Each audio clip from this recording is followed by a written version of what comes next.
جس طرح انسانی جسم میں خرابز کو نکالنے کے لیے آپریشن ضروری ہوتا ہے تو اس کے بعد زخم کو مندمل کرنے کے لیے مرہم پٹی ایک طویل عرصے تک کی جاتی ہے۔ انسانی جسم کا آپریشن چند گھنٹوں پر محیط ہوتا ہے، لیکن مرہم پٹی بسا اوقات ایک آدھ ماہ تک ہوتی رہتی ہے۔ اسی طرح ملک کے شورش زدہ علاقوں میں فوجی آپریشن ضروری ہوتا ہے تو اس کے بعد علاقے میں امن و امان کی بحالی کی مرہم پٹی آپریشن کی مدت سے زیادہ عرصے پر کرنا ہوتی ہے تاکہ متاثرہ علاقے کے عوام کو تحفظ کے مہیا ہونے کا احساس اور ادراک ہو۔ وزیر اعظم عمران خان نے منگل 8 فروری کو نوشکی میں دہشت گردوں کو شکست دینے والے جوانوں سے خطاب میں کہا کہ پاکستان میں کسی قسم کی دہشت گردی کامیاب نہیں ہو سکتی۔ ہماری فوج نے مشکل حالات میں دہشت گردوں کے خلاف جنگ لڑی، اس کی دنیا میں مثال نہیں ملتی۔ اس بات میں کوئی شبہ نہیں کہ وزیر اعظم نے سچ کہا ہے، لیکن یہ بھی حقیقت ہے کہ محاذ جنگ پر لڑنے والے سپاہی اپنی جان جس مقصد کے لیے دیتے ہیں، آپریشن کے بعد بحالی کے اقدامات نہ کر کے وہ مقصد ضائع کر دیا جاتا ہے۔ افسوس کی بات یہ ہے کہ فوج سے ہی امن کے قیام کا کام لیا جاتا ہے۔ یہ بالکل اسی طرح ہے جیسے سرجن سے فزیشین کا کام لیا جائے۔ فوج سرجن ہے اور سول انتظامیہ فزیشین ہے۔ ہمارے ملک میں سرجن تو چوکس ہے، لیکن فزیشین نے آج تک کسی فوجی آپریشن کے بعد اس کی بحالی کا کام نہیں کیا، امن کی بحالی کا کوئی کام نہیں کیا، اور یہی وجہ ہے کہ کراچی آپریشن کے بعد سے اب تک شہر میں رینجرز کی چوکیاں اور ٹھکانے قائم ہیں۔ اگر سول انتظامیہ بحالی کا کام کرتی تو رینجرز سرحدوں پر موجود ہوتے اور کسی دہشت گرد کو سرحد پار کرنے کی ہمت نہ ہوتی۔ نوشکی میں تقریر کرتے ہوئے وزیر اعظم نے کہا کہ سی پیک کے اگلے مرحلے میں بلوچستان کو سب سے زیادہ فائدہ ہوگا۔ جو علاقے پیچھے رہ گئے ہیں ہم ان پر سب سے زیادہ توجہ دیں گے۔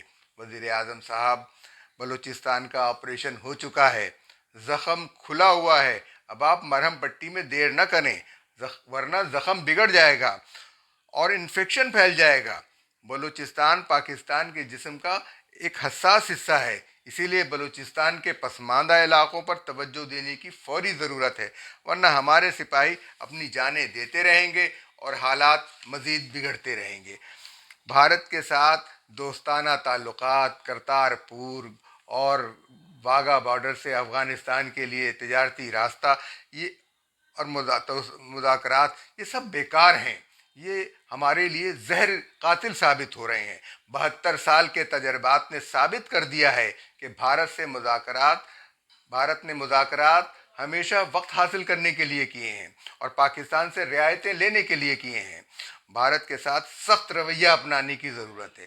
یہ نہ ہو کہ ہر بار ہمارے سپاہی اپنی جان دیں، چاہے وہ لائن آف کنٹرول پہ دیں، چاہے وہ بلوچستان میں دیں، چاہے وہ خیبر پختونخوا اور قبائلی علاقوں میں دیں، اور ہمارے سپاہی جان دیتے رہیں اور ہمارے وزراء اپنی گردنیں اکڑا کر کہیں کہ ہم دہشت گردوں کے سامنے نہیں جھکیں گے۔ ذرا وہ تو محاذ پر 1 گھنٹے کے لیے کھڑے ہو جائیں، چلتی برستی گولیوں کے سامنے کا مقابلہ تو کریں۔ یہ نہیں چلے گا کہ جنگ میں قتل سپاہی ہوں گے اور سرخرو ذل الہی ہوں گے۔ سچ تو یہ ہے کہ ہم نہ تو بلوچستان کی سیاسی تاریخ سے واقف ہیں اور نہ ہی ارضیاتی معلومات کا ہمیں ادراک ہے۔ بلوچستان کے لوگوں کو کیا چاہیے ہمیں سمجھنا ہوگا اور ان کے مسائل ان کی روایات اور کلچر کی روشنی میں حل کرنا ہوں گے۔ بلوچستان میں دہشت گردی کے واقعات اس لیے ہو رہے ہیں کہ پاکستان اب دوبارہ سی پیک راہداری پر کام شروع کر رہا ہے۔ یہ بات توجہ طلب ہے کہ وزیر اعظم عمران خان کی چین میں موجودگی کے دوران بلوچستان میں حملوں میں شدت آئی ہے۔ نوشکی اور پنجگور میں ہونے والے حملوں کے بارے میں کہا جاتا ہے کہ ان کے ہینڈلرز افغانستان میں تھے، جبکہ کیچ میں آرمی کی چیک پوسٹ پر ہونے والے حملے میں 10 فوجی شہید ہوئے تھے، وہ ایران کی سرحد کے قریب ہے۔ دہشت گرد گروپ کالعدم بلوچستان لبریشن فرنٹ نے ان حملوں کی ذمہ داری قبول کی ہے، جس کی سرپرستی بھارت اور بعض مغربی طاقتیں کر رہی ہیں۔ عسکری تجزیہ نگار جنرل طلعت مسعود کا کہنا ہے کہ اس معاملے میں افغان حکومت ملوث نہیں ہے، بلکہ اس سرحد پر نگرانی کم ہے۔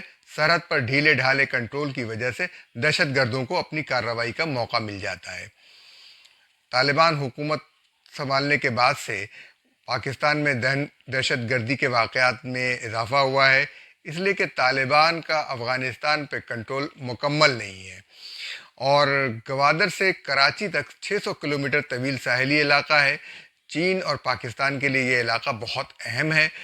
ایران کی حکومت بھی دہشت گردوں کی سرپرستی نہیں کر رہی ہے، لیکن سرحدی نگرانی اور کمزوری کی وجہ سے یہ واقعات رونما ہو رہے ہیں۔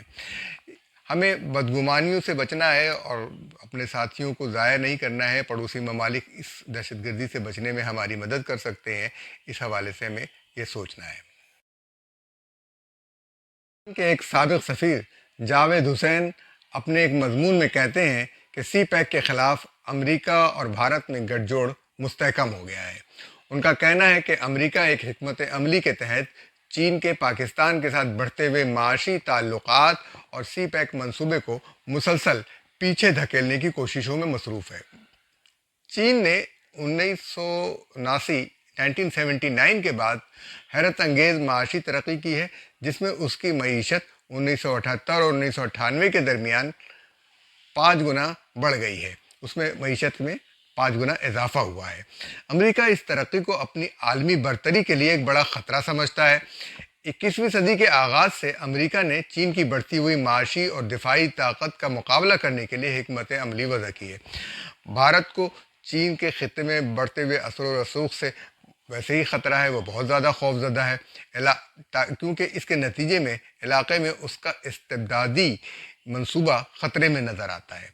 اس لیے امریکہ کو بھی وہ اپنا بہتر اسٹریٹجک پارٹنر نظر آیا، کیونکہ دونوں کے خدشات اور دشمن ایک تھے۔ تو بھارت کو پاکستان کی اقتصادی ترقی ایک آنکھ نہیں بھاتی، تو اسٹریٹجک پارٹنر جو ہے وہ اس کی مدد سے وہ پاکستان کے اندر دہشت گردی کے واقعات رونما کروا رہا ہے۔ اس لیے وہ سی پیک کے خلاف ہے، امریکہ بھی اور بھارت بھی۔ اور چین کو سی پیک کے ذریعے خلیجی اور مشرقی افریقہ کے ممالک تک پہنچنے کے لیے انتہائی کم مسافت والا راستہ مل گیا ہے، یعنی وہ اس منڈی تک بہت تیزی کے ساتھ پہنچ سکتا ہے۔ امریکہ نے سی پیک کے خلاف سازشوں کا جال بچھانا شروع کر دیا تھا۔ سفیر جاوید حسین نے بتایا کہ امریکہ نے اس سلسلے میں چالاکی سے پاکستان میں سول ملٹری تعلقات کی کمزوری اور پاکستان کے اندرونی سیاسی خلفشار اور تقسیم کو استعمال کیا ہے۔ 2014 میں حکومت کے خلاف 6 ماہ کا لمبا دھرنا انہی کا اسپانسر کیا ہوا تھا، جس کی وجہ سے چینی صدر شی جن پنگ کو اپنا دورہ پاکستان ملتوی کرنا پڑا۔ یہ افسوس کی بات ہے کہ کچھ سیاسی جماعتیں اس امریکی کھیل کا دانستہ یا نادانستہ حصہ بن گئیں۔ چینی صدر شی جن پنگ پاکستان کے دورے پر اپریل 2015 میں آئے اور اس دوران انہوں نے تاریخی سی پیک معاہدے پر دستخط کیے۔